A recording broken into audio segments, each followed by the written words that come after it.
Hello, everyone, and welcome to Loremaster Investigation, where we spend our evenings musing over things as we get closer to the days of Ween. I'm talking about Halloween. I'm Cody. And I'm Joe. The days of Ween.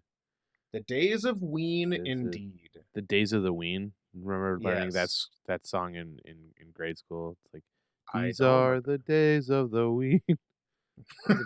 That was a that was a bad joke. Anyway, It's uh no, it really it opens my mind to what you experienced in school. no, I mean I kind of yep. But Yeah, no, everything you say is truth because you're. that is true. If that was true, boy howdy, that would Oh yeah, be we that'd would be be in rough. a we'd be in a Hey, lot of trouble, hey wouldn't we? Cody, how have you been in recent weeks, my friend?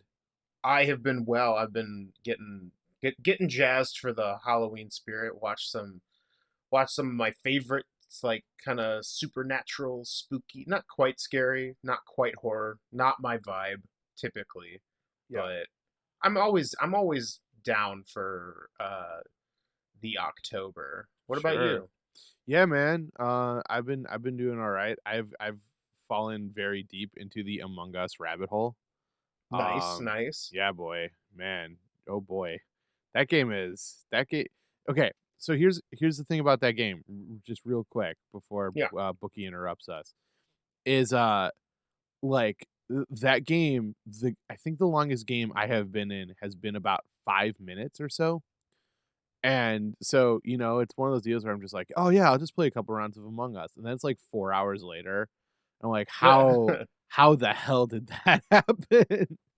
I mean, hey, as a gamer, I understand when you're just like just one more game or just one more thing to do in the game, and then 6 hours And later then you're 6 like, hours later. oh Yeah. no. But yeah, and then in terms of, like, getting ready for the spooky times, Yeah. yeah, I mean, you know, getting I don't I'm watching stuff that is, not necessarily scary, but, like, atmosphere-y. So, like, Okay. Yeah, yeah, yeah. Like throw got creepy vibes. throw a pumpkin in there or what have you. Yeah. Oh, and speak of the devil, woof, woof, woof, woof, woof, woof, woof. Boogie's back because Yay. last time I made weird chicken sounds, and so I had to come up with a whole new A whole new creation. character. Yeah, I believe his name was Scrolly, and it was a chicken. So that was uh that was the life that we lived in the Yeah, last episode. the lexicon of the cast of characters you can find in The Lore lore Master Investigation. the lore of Is Lore Masters Yeah, there's a world here. is great. If S- you're listening very closely, you can pinpoint when the beginning and end will happen, and the deities that are spawned here, and why we're in a floating castle. Like all that stuff is deeply embedded in here. Also, if you pay attention, you can sometimes hear when Bookie has two separate voices vocalizing the dog barking sounds. Ah, yeah, yeah, Yeah. yeah. If you're listening very closely, though, like I'm talking like, Eagle-eared listeners will yeah. realize. So anyway, I've got a question here from old Bookie, and it says, "Hey guys, as we approach the spooky times, what is a way for you to build a great horror atmosphere in your tabletop role-playing game?" Ooh. Ooh. So yeah, I think we kind of were both upfront about the fact that, like, horror's not my preferred genre, um by Yeah, I'm any not like. stretch of the imagination. I don't necessarily like getting scared. I don't or and I don't It's not that I don't like getting scared. I just don't like the tools that the horror genre uses to build to its scares, if that makes sense. Yeah, I don't know. I am intrigued by the horror genre, Yeah. but jump scares Mhm. give me a level of anxiety that like is sometimes hard to like tone down. Like, like it's one of those things where it's like, watch a scary movie, won't sleep for a few days kind of a Yeah. thing. And it's stupid. Like in my head I know it's silly and ridiculous because it's Mhm. like of course a child that's been turned in or an escaped convict uses voodoo magic to turn himself into a doll and then kills people inside said doll. Like, It's kind of a those aren't ridiculous real, but premise, but yeah, it's there. can I ask you a question, Cody? Yeah. Are you the kind of person who will read the plot synopses of horror movies even though you have no intention of watching them just because you kind of want to know what happens in them? Sometimes, yeah. Um, Yeah. I know sometimes like people will do that to like prepare themselves for it. It's like, ooh, if I read the plot synopsis, I won't get scared. And I'll just read it and be like, huh, that sounds like it would be an interesting movie, and then just move on with my life. right. Yeah, there's my the closest thing that I'll watch that I really like, despite the fact that it's got the typical jump scare mantra, is 28 days and 28 weeks later. Just because those are some good fashion zombie flicks. But yeah. So hey, I have some questions for you, and I think you have some questions It's for funny that me. you say that because I also have questions for you. Okay, so I'll start with by asking you a question. When Yeah. creating a horror setting, what's the most important thing you choose to focus on to make your players' skin crawl? Um, that could be a lot of things. Um, I have always been creeped out by descriptions. I think the more detailed and grotesque you can get with your descriptions, the better, without going over like whatever lines you've set up prior. Um, and then picking like something that people aren't super keen on, right? Like it's subject matter, but it's also describing that in great detail. I know for our main campaign, there have been a couple of monsters that you guys have been like, oh, that's really gross and nasty. I use That's kind of the same thing. Like I know, like I've like weird. There's a name for it, and I won't know it because I'm not that I did not prepare for this in that way. But there's like body horror Body horror, yeah. where yeah, and like there's a very particular like Japanese horror. I think it's like a manga artist that's like really like good at making really creepy body horror. And so Okay. if I really want to scare the crap out of myself, I'll like make things that are like that, where it's like, Mm, this person's got like 17 arms, like just kind of haphazardly stitched to them. And, they, ooh, and then think about the repercussions of that. Like how do they function like that? How do they, what is it like when they run, like go full sprint at somebody and they've got like a bunch of different appendages and, you know um I've always had a kind of devil in the details approach to when I really want something to stick. um that or the lack of detail, it's one or the other for me. I don't sure. usually go in the middle. It's either I leave it out on purpose to make a point, or I put a lot of detail in that moment so that it's important. And I think that same thing can be used for good, like, horror atmosphere. Got it. All right. Yeah. What is the scariest tabletop role playing game that you've played, and what made it scary? Ooh, If you don't have an answer, I have a follow up in case. But yeah. do you want me to Um, hit you with the second one, or I think I think one of the scariest tabletop role playing games I have ever played was actually pretty recently, which was when we were kind of like exploring that haunted house, which wasn't necessarily like super scary, but I'm also like a little bit of like a wimp when it comes to that kind of stuff. But just the idea of there were ghosts and there were like vampires and big old skeletons and things like that. But there was something about it where I liked the aspects of I think the thing that didn't take it into too far was like there was also like an exploring element to it, right? So it wasn't misery just for the sake of misery. It was like, hey, if you turn this corner, like, or rather like, there were other goals for us besides just like getting spooked out. So right? it was a nice balance. Um which I appreciated, and it was fun while being also a little creepy, a little bit of creepy paper. So Nice. yeah. All right. So for you, where is your Yes. personal line for too much with a horror setting? See, this is tough. I think my hard line is touching. Okay. If I was playing in a game and the DM was going around and like doing spooky things and we were in like a low lit area and all that stuff, Hmm. like I'll kind of toe that line pretty far as long as nobody grabs me. And Sure. like that I think that's where like my weird like not weird, but it's where my personal line is like in most Yeah. cases. Like I like if I reach it, like if I, you know, instigate a handshake or a hug or whatever, or if I'm like in that moment, like yeah, totally fine. But in a horror thing, like I definitely don't want to be touched. There needs to be that small little sliver of, even though I'm freaked out right now, I know nobody's gonna like grab me, right? Sure.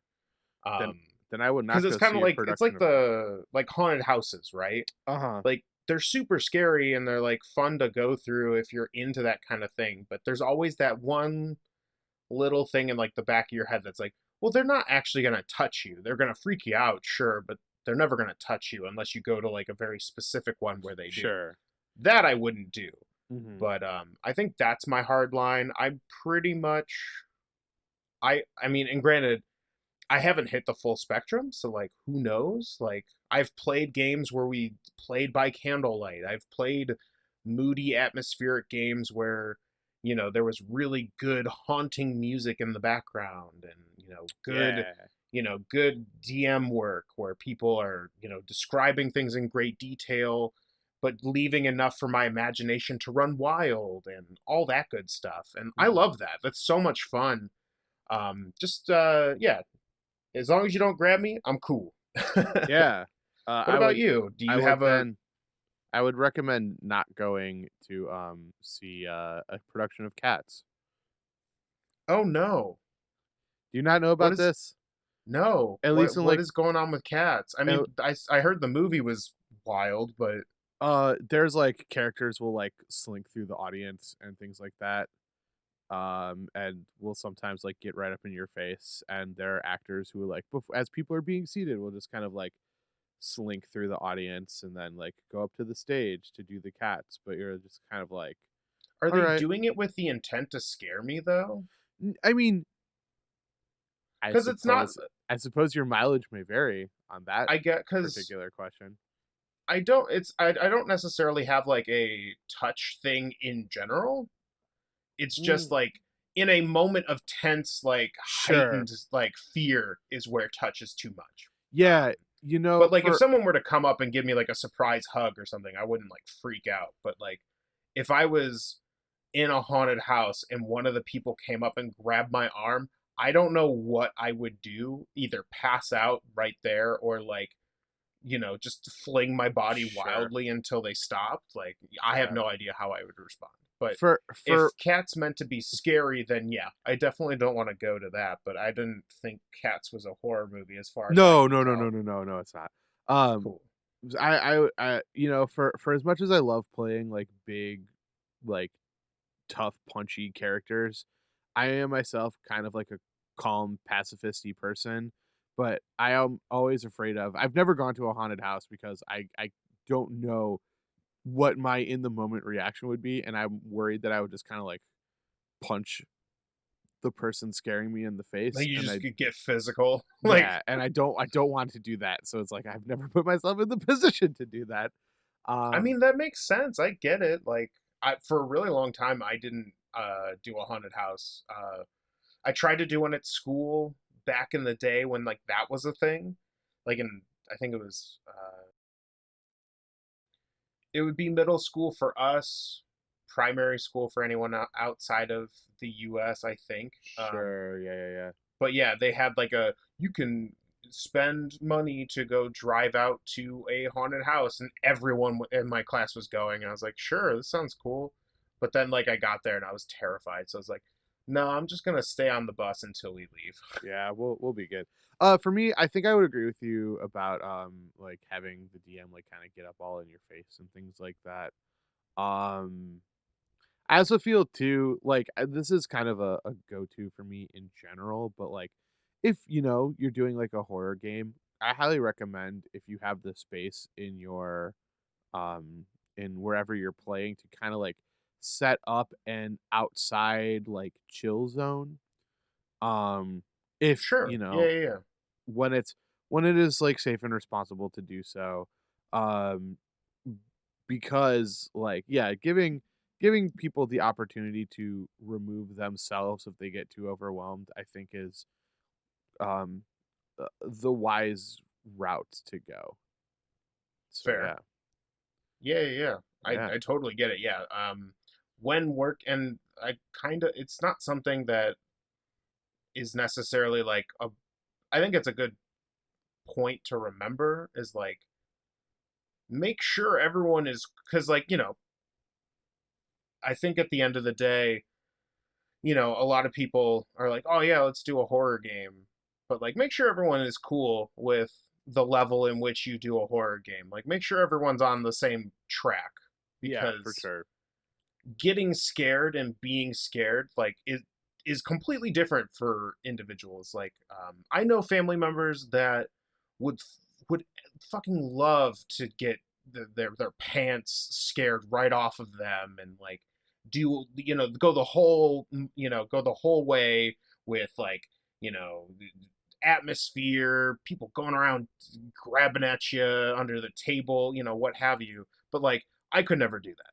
Yeah. That's not in my wheelhouse. And like they are my family, and so make sure that when you're doing kind of these quote unquote spooky games, and if you plan on really kind of putting in your A game, to make sure everyone's cool and comfortable with it, whether you're using the like the red light green light system Yeah, for or sure. whatever. But you can also use that for basically just gaming in general, but it's definitely super important when you're dealing with horror because some people because like being scared can really mess somebody up.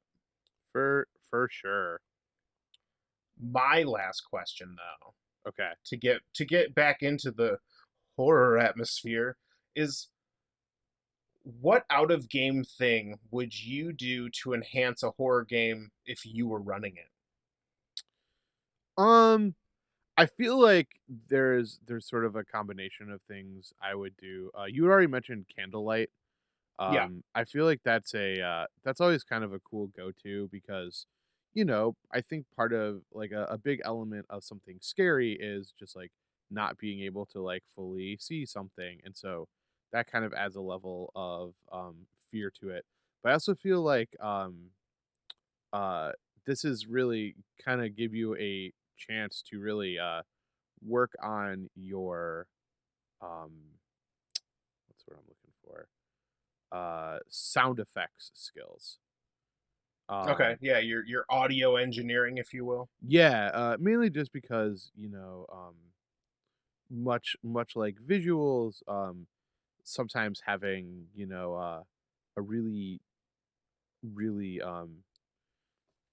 distinct soundscape, I think can be really impactful. So like, getting some like squishing, squelching in there or things along those lines. I find that like I said, one of the things that I really dislike about horror as kind of a genre is that slow build up to the jump scare. But it works. There's like an effectiveness to it. And so that would kind of be my big thing is get your sound effects game strong. How about you? What would you do to impact your horror setting?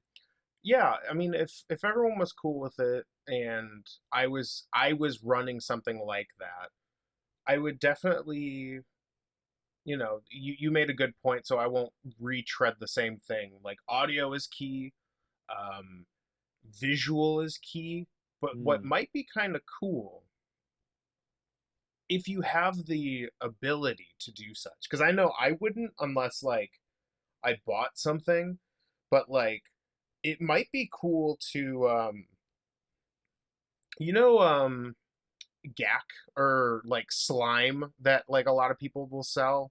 Yeah, for sure. So like what if there was something that people had to go and get like a key or some kind of item.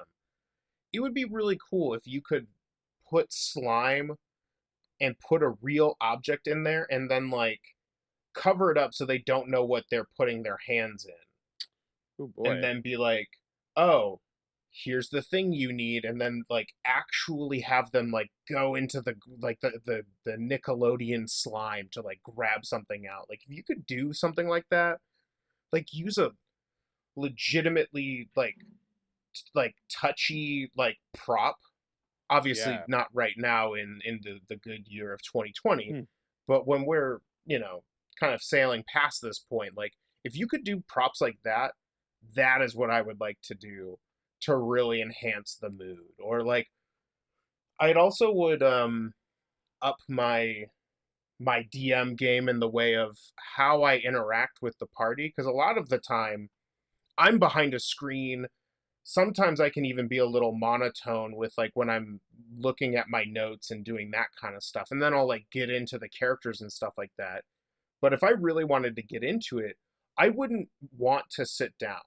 I would want to like move around the table and like get up into people's ears and like Ooh. when they're having a conversation, like whisper something into their ear that nobody else can hear, or go and like be like slink around depending on the situation, and have like not necessarily being tied to your gaming chair or your DM chair or whatever. Nice. That would be really cool too. Um, Definitely bringing in the descriptions and the really getting up like being unsettling, not necessarily, it's a the atmosphere is there. um I think you put a little more, into your game than you normally do, and you slink around and you do things that are scary. Yeah. You're gonna really push your game to like a whole new level that people probably aren't expecting, because like I know when people are like, oh, do you want to play a spooky game, like it's very rare that I actually play a game by candlelight, right? Yeah, for sure. Like we were in the middle of playing back before 2020. I was playing I think it was either Call of Cthulhu or one of those like long running board games, and then the power went out like halfway into it. And it was so much more like intense when we had to like light candles to continue playing. Like it was wild. Hmm. Um Yeah, so I could imagine that. even if it's just like the little things, like if you normally play in a well lit area, turn down the lights a little bit. Or if you don't usually play with music, or maybe you do play with music, change up the music, make it like atmospheric, like it's a slow rumbling thunderstorm in the background. Like those things are what's going to take your standard like, oh, this is a horror game, and put it into, now this is a horror game, and like scare people and Yeah, stuff like that. I dig it. But yeah. Oh, would you look at that, Cody? Yeah. The words in Bookie are glowing a beautiful spooky magenta. Ooh, I think that they are satisfied with the answers nice. we have given. So, hey Cody, I have a question for you. I have an answer, hopefully. If people liked what they heard on this show and they wanted to learn more, where's a place that they could learn more? They can go to our website at www.fandomroulette.com, where all of our episodes go up live as they're hitting the World Wide Web. But also, there's a bunch of other stuff on the website too. If you're looking for other content, you can find it there. And at the bottom, if you'd like to, tell us what you'd like to hear in Loremaster Investigations or one of the other various shows we do, hit us up there in the form. No actual information required except for like whatever your internet tag, whatever you want us to call you, and then yeah, let us know what you want. And hey Cody, if people want to share this episode with a friend but they don't necessarily use the same podcasting apps that they do, where's some places that people could find episodes of Fandom Roulette? all over the place. We're on YouTube, SoundCloud, Spotify, Google Play, Stitcher, all of the RSS podcasting catchers. All you got to do is search Fandom Roulette. And hey, if people want to engage with us on social media, they want to send us a funny meme or let us know what they think of the episode or things like that. Where's some social media sites where they can engage with us? Well, if you're on the Twitter spectrum, you can find us at fandomr_podcast. That is our Twitter handle. And if you're more of a Facebook or Instagram user, you can find us on those two. Just got to search Fandom Roulette. Also, please remember to like, rate, review, and subscribe. Yeah, Um, leave a comment, ring the bell, um, you know, uh, tell a friend, share it with a friend, things like that. Any little bit helps, and it helps us to keep doing shows like this one for you. Also, if you want us to talk a little bit, if you want us to talk to you, just send us a topic, and we'll think about it, and we'll look into it for future lore masters. yeah. We Thank also you guys know so much for listening. exactly. We know there's like lots of podcasts out there. We want to thank you for spending a little bit of time with us as we talk about and investigate the wild world of tabletop role playing games. Yeah. So, and signing off for Fan Roulette, this is Joe. And I'm Cody. And as always, stay nerdy. Stay super nerdy.